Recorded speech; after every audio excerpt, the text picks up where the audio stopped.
Após quase 6 meses de investigação, é chegada a hora da CPI da Covid apresentar o relatório final. O Ponto Poder relembra momentos marcantes da discussão no Senado. E a menos de um ano das próximas eleições, a gente fala também quem está na disputa pela presidência da República em 2022. O programa está começando.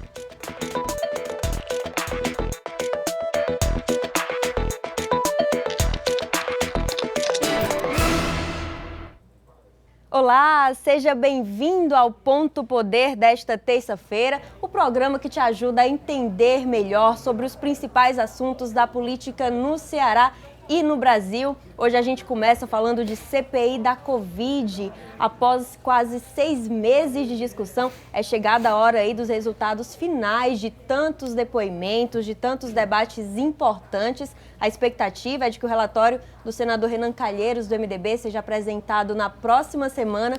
E quem conta pra gente como é que está a ansiedade desses últimos dias e o que está previsto é a repórter Flávia Rabelo, diretamente de Brasília. O relatório, com mais de 2.000 páginas e o indiciamento previsto de pelo menos 40 pessoas, vai servir de base para o Poder Judiciário e o Ministério Público na punição dos acusados por diversos crimes, entre eles prevaricação, disseminação de notícias falsas sobre a doença e tentativa de corrupção na compra de vacinas. O relator da CPI, senador Renan Calheiros, garante que o presidente Jair Bolsonaro também pode ser incluído no relatório final. Antes da apresentação do relatório final, os senadores marcaram um novo depoimento do ministro da Saúde, Marcelo Queiroga. Essa vai ser a terceira vez que o atual ministro vai depor no Senado. A maior preocupação dos senadores é saber quais os planos do Ministério da Saúde para o futuro no combate à pandemia, que já matou 600 mil brasileiros. O relatório final também deve incluir parlamentares, ex-ministros, empresários, blogueiros e funcionários do Ministério da Saúde. Os senadores que defendem o governo na CPI prometem apresentar um relatório paralelo sobre as investigações. O nosso relatório independente vai ser baseado em fatos, e não em teses, em narrativas que não se sustentam com materialidade. E a gente vai apresentar esse relatório junto no dia da entrega do relatório do senador Renan Calheiros. É muito importante que as pessoas que acompanharam essa CPI, os brasileiros de bem, percebam as diferenças. A CPI da Covid começou os trabalhos no final de abril. Foram muitos pontos importantes. Ela foi adiada por mais 90 dias para que se pudesse apurar com mais afinco algumas partes, e novas surgiram. E quem conversa com a gente sobre isso para nos ajudar a relembrar então os principais momentos é o repórter Wagner Mendes, colunista de política do Diário do Nordeste. Seja bem-vindo, Wagner. É até difícil selecionar quais são os principais pontos, desses meses. Obrigado, Jéssica. Muito boa noite a todos. Quase 6 meses de investigação, muitas polêmicas, muitos assuntos que foram colocados aí como prioridade, muita discussão, muito debate. E a gente resolveu trazer hoje para o nosso telespectador os principais pontos que a gente quer relembrar aqui para você. Afinal, foram muitos meses de investigação, então a gente separou alguns principais aqui para a gente mostrar. A gente preparou uma tela com esses principais assuntos, principais temas que foram colocados ali à mesa da Comissão Parlamentar de Inquérito. Tratamento precoce, o gabinete paralelo, atraso na compra das vacinas, suspeita de corrupção e também feminismo e homofobia, que foi mais recente. A gente começa a falar em relação ao tratamento precoce, que foi ali já bem no início da CPI, Jéssica? Bem no início da comissão, já foi o principal assunto ali questionado, em meio a vários países ali do mundo já procurando na corrida ali pelas vacinas, enquanto o governo federal ainda discutia aí a possibilidade de implementar um medicamento que não tinha ainda comprovação da medicina da eficácia dessa medicação. Então, que, aliás, ainda não tem essa eficácia comprovada, não é? Exatamente. Então, a gente trouxe, para relembrar uma dessas discussões acaloradas que teve no Senado, a infectologista Luana Araújo, ela participou né, integrou o governo ali por alguns dias e participou da comissão. Ela deu uma declaração sobre isso, vamos acompanhar. Todos nós somos absolutamente a favor de uma terapia precoce que exista. Quando ela não existe, ela não pode se tornar uma política de saúde pública. Mas a pergunta foi, conversou em algum momento? Não conversou, discutiu sobre esse assunto? Isso nem foi um assunto, senador. Essa é uma discussão delirante, esdrúxula, anacrônica e contraproducente.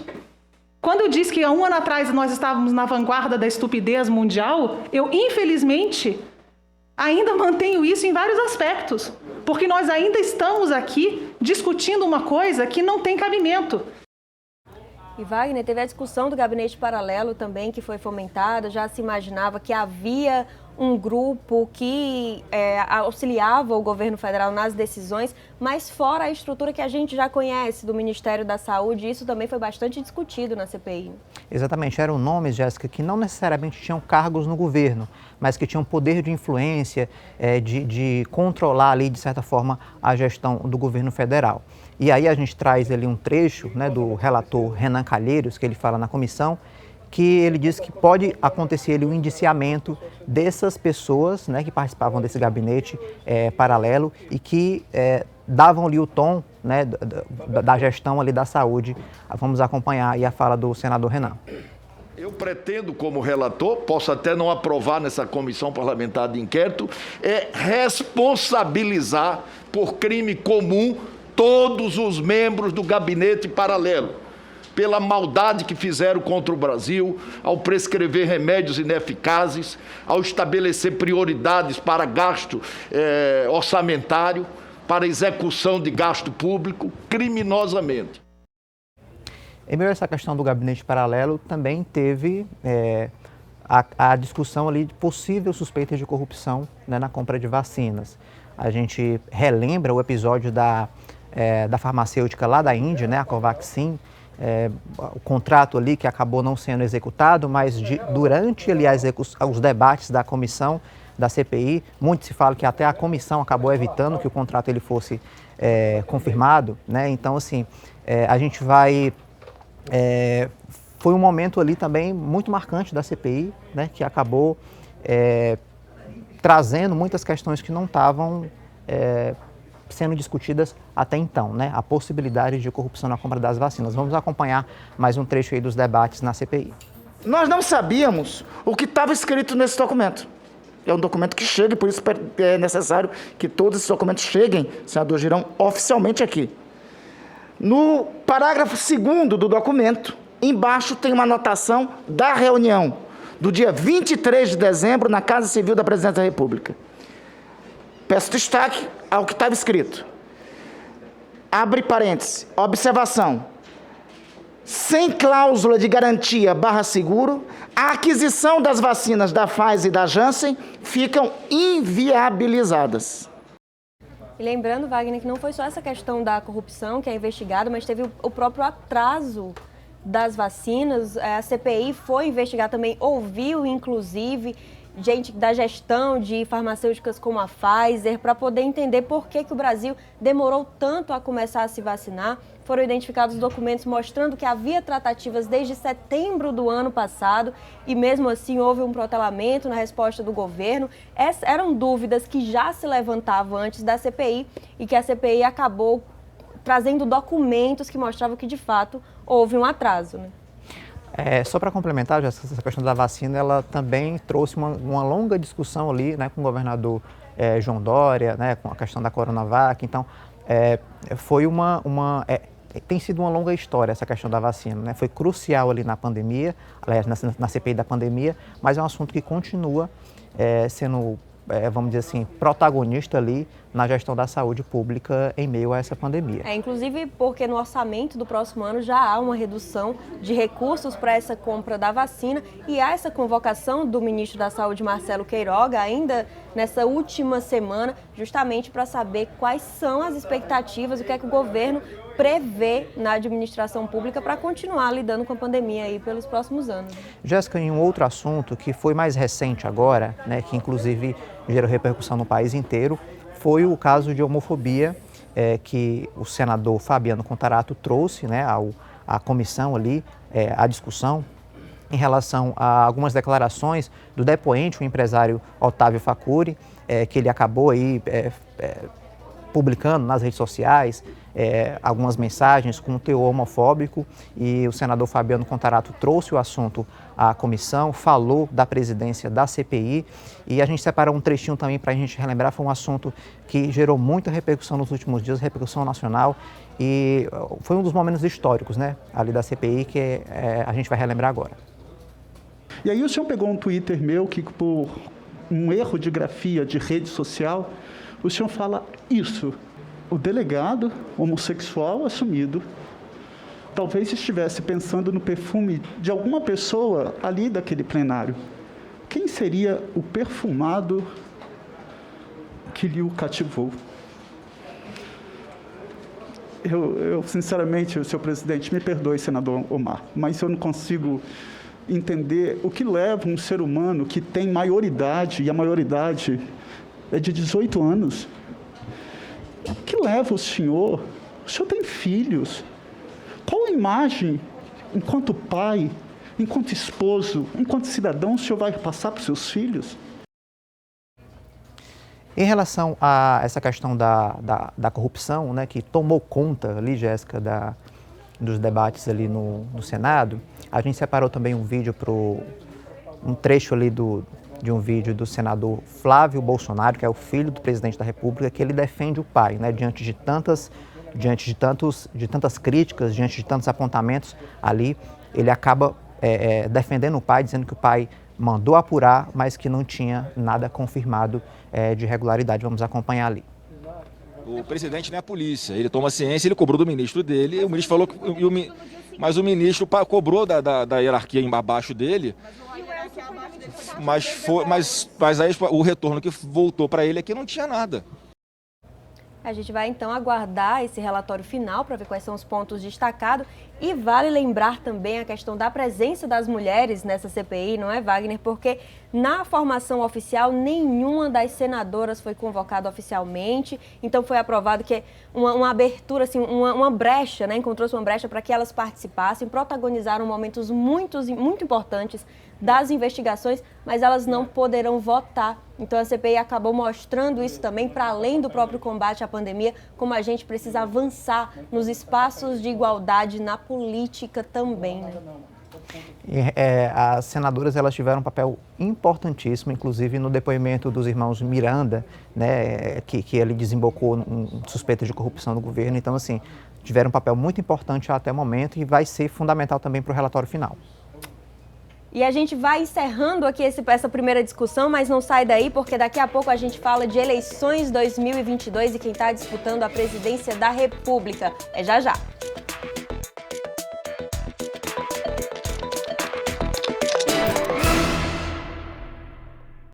Estamos de volta com o Ponto Poder, e o assunto agora é eleições 2022. O mês de outubro marca a contagem regressiva de já menos de um ano para o próximo pleito, e hoje a gente fala sobre a disputa nacional pela presidência da República.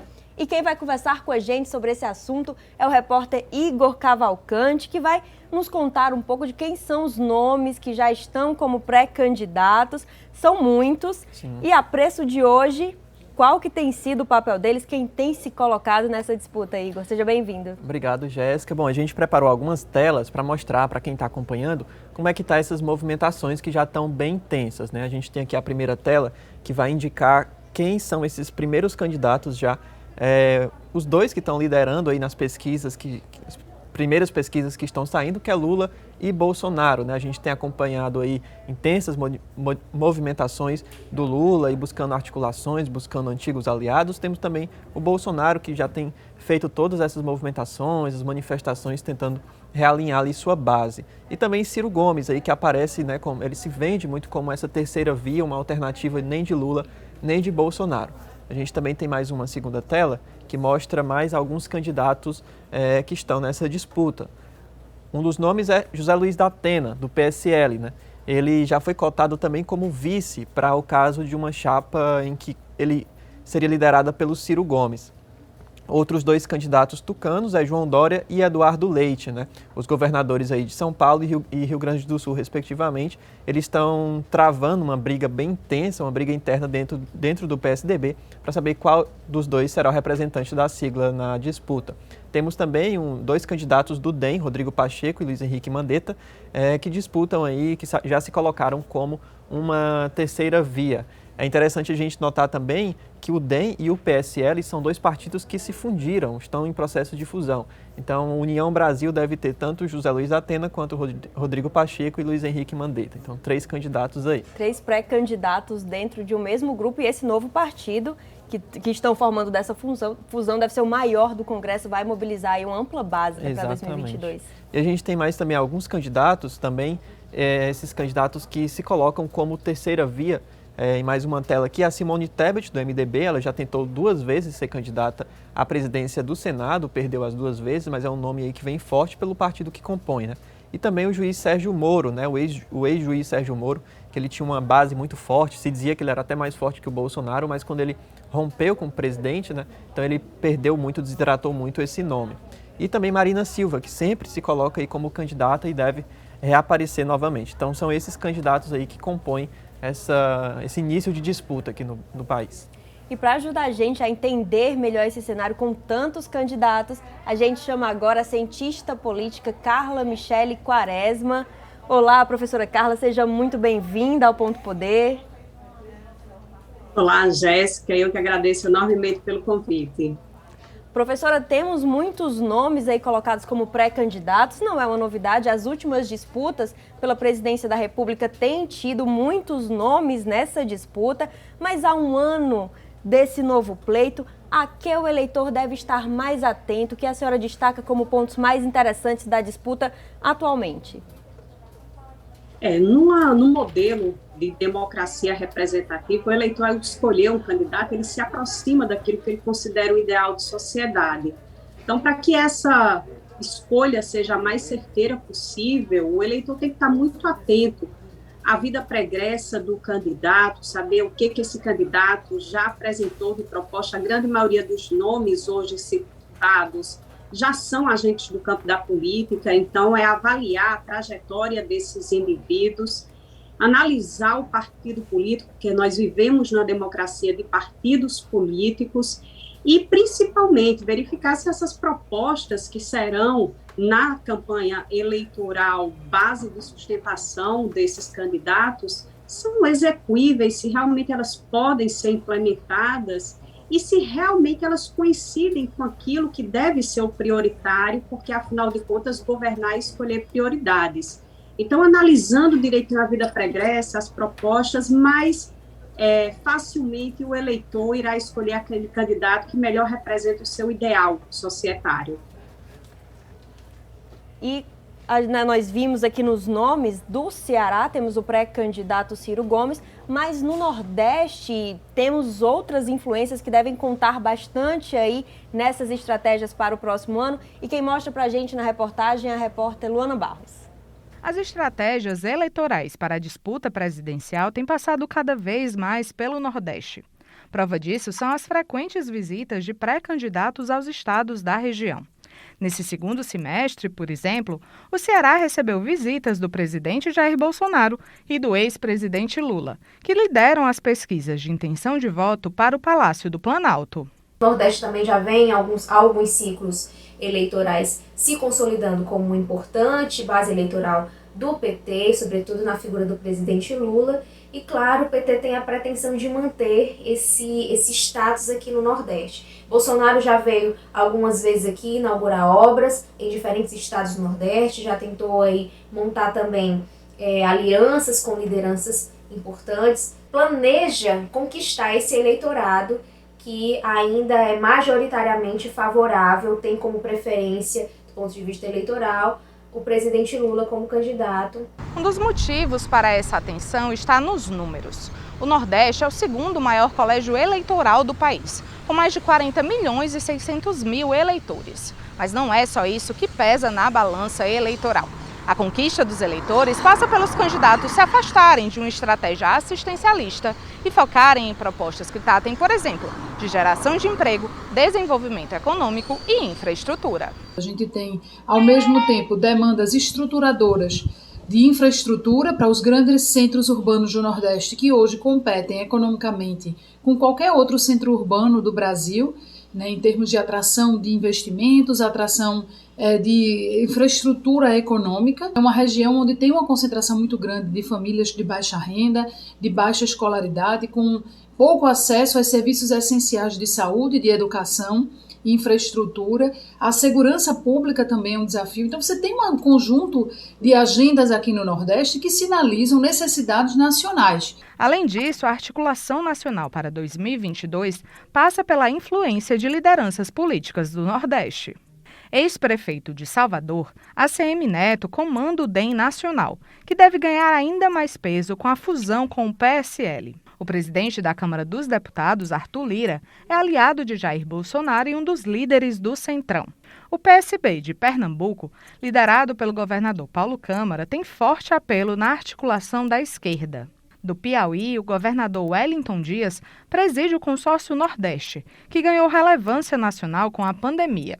No Ceará, entre outras lideranças, se destacam o senador Tasso Gereissati e o pré-candidato à presidência, Ciro Gomes. As lideranças nordestinas, elas têm sido muito decisivas nas articulações, não só agora, mas historicamente a gente já tem visto isso, o crescimento da influência das lideranças nordestinas na formulação dessas alianças para um projeto político nacional. São nomes que vão ser sondados e que possivelmente podem funcionar, podem servir como fiéis da balança e como importantes cabos eleitorais dentro da região Nordeste. Nós vimos na reportagem agora nomes como Tasso e como Ciro entre essas influências aqui no Nordeste, aqui do Ceará, mas o ex-senador Eunício Oliveira tem tido um papel, tem se encontrado com o ex-presidente Lula, é parte do Centrão, e essa mobilização deve contar também para 2022. Lula e Eunício tiveram muitos encontros já esse ano, pelo menos uns 3 encontros, tanto aqui em Fortaleza quanto em Brasília, então a movimentação está muito intensa e também o MDB é um partido muito grande, né? Então, se o presidente Lula, o ex-presidente Lula, tem intenção realmente de disputar aí a presidência, ele precisa ter essas articulações, tentar diminuir o tamanho o peso do Centrão, né? Então, esse presidencialismo de coalizão que a gente vive no Brasil exige que tenha essas articulações. Então, é importante para ele também ter essas conversas, né?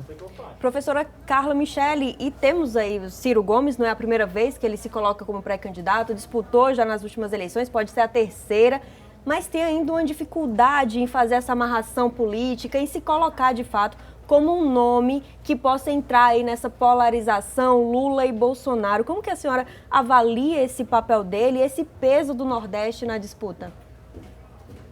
Apesar de já ter sido candidato a presidente da República, ter ocupado um papel importante no debate político nacional, o Ciro Gomes só consegue ter maioria aqui no Ceará. Na região Nordeste como um todo, nós temos um protagonismo muito grande do Partido dos Trabalhadores, tomando como base a eleição de 2018.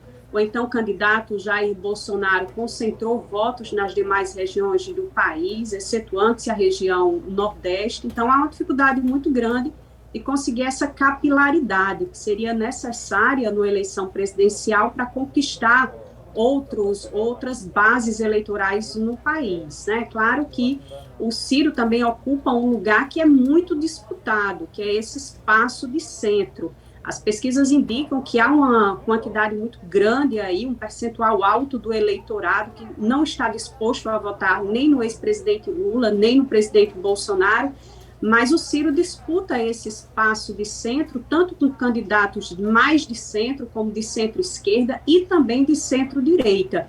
E aí o risco que se corre, obviamente, com essa quantidade muito grande de candidatos tentando ocupar o espaço do centro é a pulverização desses votos, fortalecendo, portanto, as candidaturas do ex-presidente Lula e do presidente Bolsonaro. Vamos acompanhar. Então, temos bastante caminho pela frente, muita coisa pode ainda acontecer e a gente vai acompanhando esse debate. Professora Carla Michele, muito obrigada pela participação e por colaborar para que o eleitor comece aí essa contagem regressiva de um ano bem informado e atento aí ao que mais importa nessa disputa. Muito obrigada. Eu agradeço a você, Jéssica, e a todos que nos acompanham. E agora é hora de charge no Ponto Poder. Vamos ver o que é que o Tiagão preparou para a gente nessa terça-feira.